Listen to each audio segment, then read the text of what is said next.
Jordy with the 0-2. Bernard takes belt high outside corner, called strike 3. Every time she's on the field, she impacts the game. She is known for her pitching, but she's quickly becoming known as an offensive weapon. First one to Jordy. She swings and lifts this one to center. Slockett going back, but it's gone! A 3-run home run for Jordyn Bahl and an 8-1 lead for Nebraska. She can create chaos in many ways. She's got power. She can figure out on offense a way to beat you. She can figure out on defense a way to beat you.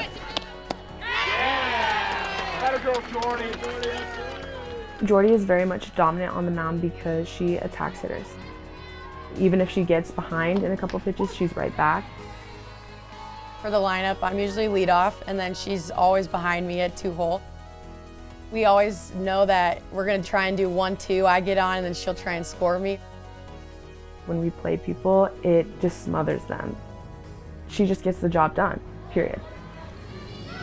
It's taken over the inside corner, called strike 3.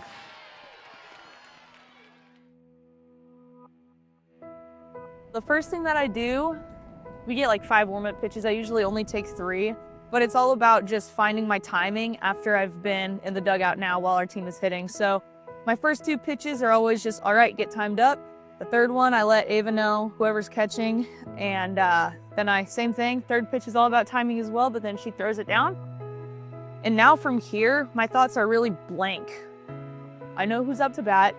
I wait for the pitch call. I already have in mind kind of what I want to throw though, and then get on the rubber.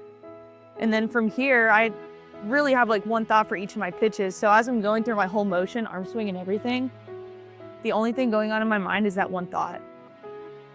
And so then I throw it, see what happens, and then already now I'm thinking about what I just saw, gathering what information I can, and I'm thinking about the next pitch.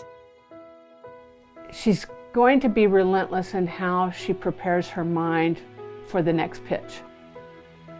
She won't even approach the mound until she's set to throw that next pitch, deliver it with ultimate conviction. When I was younger playing with Ava and Bella, we kind of shared this phrase, give them nothing. And so that's perfect for a pitcher. If you got a 3-0 count, you could throw ball 4 and give them a free base, or you could fight your way back and not give them anything and make them earn that base. Ball winds and deals over the outside corner, called strike 3.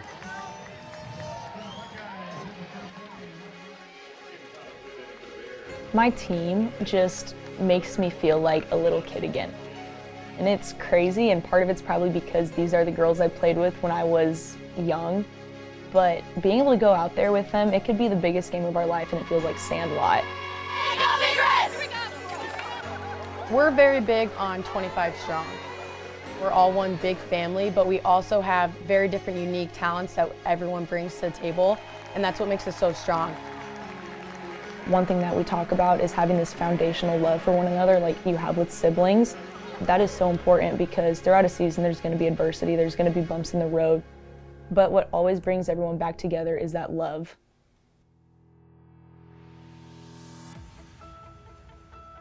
I was born in Omaha, Nebraska, raised in 𝗣𝗟𝘁, Nebraska, and started playing travel ball just in Omaha. My college journey has been the opposite of what I expected.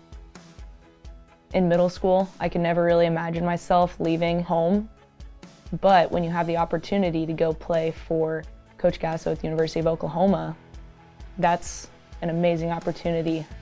But then coming home and playing at Nebraska has been just the dream. Being actually on the field and like looking around and seeing all the fans, seeing girls I grew up playing with wearing the N with me, that is when it like really sunk in, and I was like, wow, this is way more special than I could have ever imagined.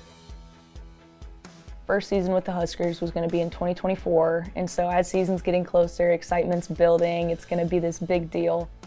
Just back home, getting to play with these girls, and in game 1, I tear my ACL. So out for 9 months now, and very quickly, You realize like everything that you thought was gonna be, you know, God in the snap of the fingers says I have other plans.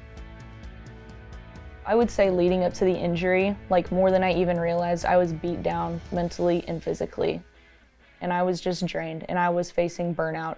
And I didn't really realize how bad it was until I got injured. And I felt a sense of relief. Once you're dealt those cards and you realize there's not really anything you can do about it, you're really given the option of, okay, am I gonna sulk about something I can't do anything about? Or am I gonna try to be more positive? I think I needed that. You know, I'm coming up on the end of my college career. I got 2 years left, including the one that we're in right now, and it's like, that is something that is made just this year, and being able to play at Bowlen Stadium for the first time so much sweeter.